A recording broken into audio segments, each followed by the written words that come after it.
News coming in from South Sudan, which is already witnessing one of the most dire human rights situations in the world. Now, there is a new rape crime which has government sanction for soldiers to rape their women instead of wages. The UN Rights Office has brought this rape horror out. This is the latest report from the UN Human Rights Office, which says that in South Sudan, soldiers' salary is a license to rape.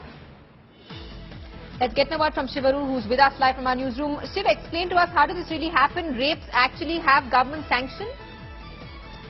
That's that's the horrific reality of what this UN rights officers report currently implies, Simi. The report is just out.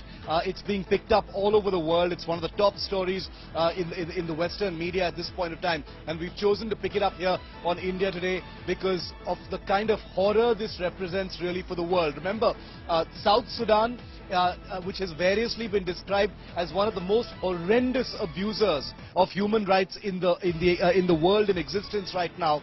Even in that scenario, what the rights officer of the United Nations is currently reporting plumbs a new depth altogether. In a country where easy violence is an everyday affair, what you've got right now, what the world perhaps has to grapple with right now, is the first time you've got a sovereign country's government policy talking about how your salary for these pro-government militias, these are not soldiers, these are pro-government militias who owe allegiance to the government, Simi, being told officially that in lieu of your salaries, in view of your perks, in view of money and wages, we are officially giving you a license to go out and rape women, abduct women and children and rape them. No action will be taken against you. Now, rape crimes, crimes against women, abductions have happened in the past, but the development here, which is very important, which you rightly pointed out, Simi, is that this is the first time you're seeing a country in conflict actually make that rape permission